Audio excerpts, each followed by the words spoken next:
Well, I think it's unfair. We've seen them before, but, here again, the Saudis and the Russians combined actually decided to, take advantage of American producers, and it's unfair. And we've seen it tried before, so it's not the first time. But here again, they're in a different situation, particularly with the Russia involvement.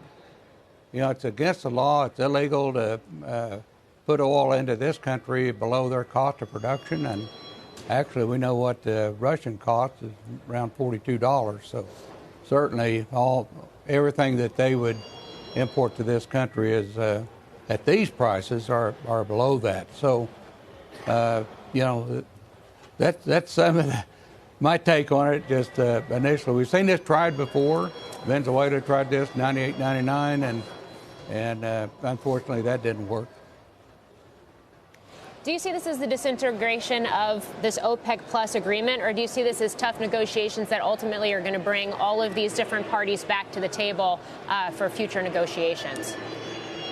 It could be their tactic. We'll have to wait and see what plays out, with the Saudis. Or they might just been, trying to force Russia into, the OPEC Plus, as they've done in the past. So we'll have to see how that works out. But, whatever, Putin is somebody that President Putin is hard to push into a deal if he don't want in it. So we'll have to see how that works out. But either way, taking advantage of American producers with the pandemic that's going on with coronavirus certainly is not something that ought to go by the wayside here easily. So it's something very concerning. I don't think it'll work out very well for them, and certainly the president is I'm sure that he'll stand up for our industry and national security interest.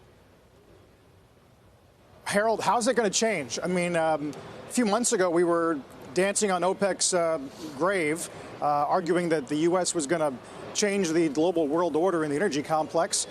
Continental's gone from 25 to 7. I mean, how is that impacting you personally? And what leverage does the U.S. possibly have against either the Russians or the Saudis?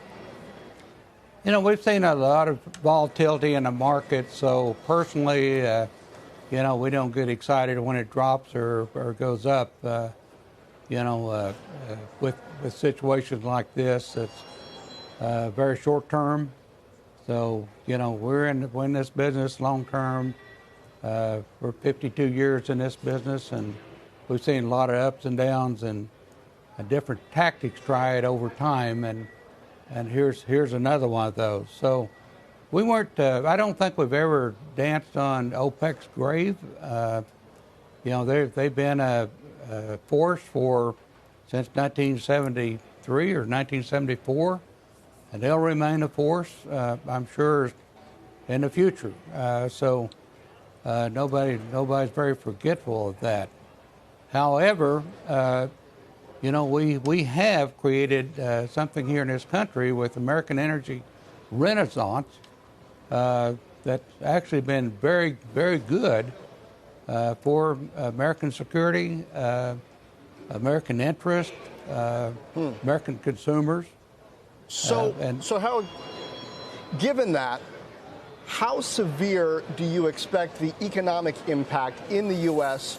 will be of these low oil prices if indeed the president does not step in and do something to put pressure on Saudi and Russia to end this price war? Well, just as severe as their threat becomes, and I don't see them doing this long term. They tried this back in 2014, opened the taps, and certainly that didn't work out very well for them. It almost broke their sovereign wealth fund. They need that to run a country. We all have companies to run, and we can adjust. And Continental, I might say, is very well positioned to run our company, and survive this or any risk that comes our way. We came out with our budget just 2 weeks ago and a very moderate budget. It was well positioned and to sustain this.